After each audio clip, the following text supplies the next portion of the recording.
Nabi Muhammad alayhi salatu wasalam warned us. This is ilmu akhiru zaman, explaining the monetary reality of the world today. He said that the river Euphrates will uncover a mountain of gold. You know the river Euphrates in Iraq? It will uncover a mountain of gold. Gold is a metal. And people will fight over the gold. And 99 out of every 100 would be killed. Meaning not conventional warfare, nuclear warfare. And everyone would say, I am the one who will survive. But believers who were there at that time should not touch that gold. Ilmu Akhiru Zaman explains that that prophecy is today fulfilled.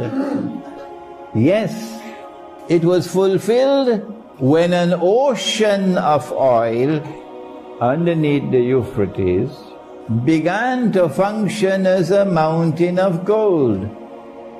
After France demolished that monetary system, the US dollar had nothing on which it could stand. So the US dollar was in no man's land for 2 years, 1971 to 1973. And in 1973, thanks to a war which the Zionists planned, both sides they were on, both sides, the 1973 war, the Arab-Israeli war, the Zionists were on both sides.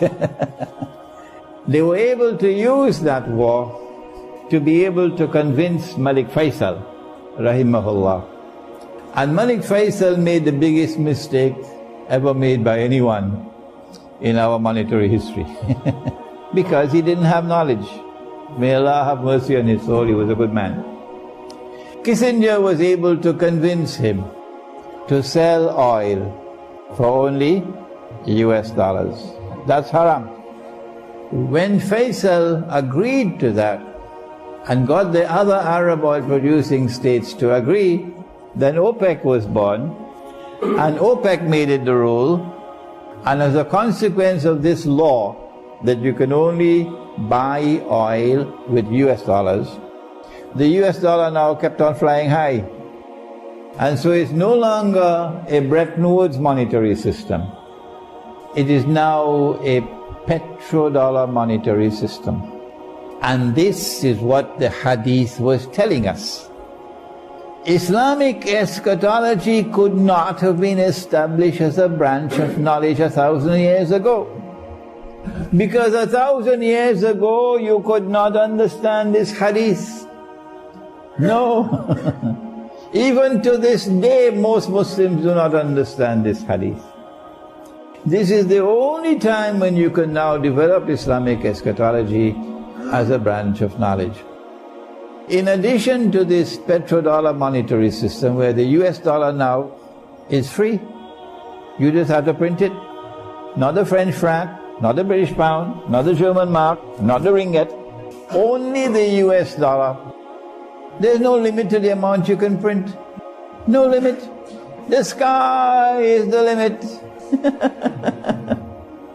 And now they don't even need to print it.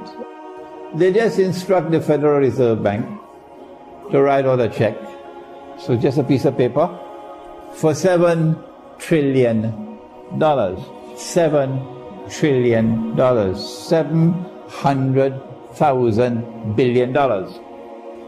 And the Federal Reserve will send that to the banking system, the key banks, and it's still not money as yet. When the banking system like the IMF, when they lend the money and you sign the agreement to repay, now it becomes money. And so they can create as much money as they want. That's the genius of Dajjal. But there's something more. It's not just that you create money out of thin air. It's more than that. When you say to the banking system, I'm hereby giving you 7 trillion imaginary money, the bank now has something called fractional reserve banking. I don't know who coined that malicious term. What it means that if I have 10 ringgits in my pocket, I can lend you 100. If I do that, they put me in jail. But the bank is doing that. By law, the bank is allowed, if you have 10 ringgit, to lend 100. If this is not bogus, if this is not fraudulent, if this is not haram, well, what is? This is the monetary reality. And this is not happening by accident. This is happening in order that they use this money to be able to so impoverish the people that they'll eventually end up with slavery. What should we do?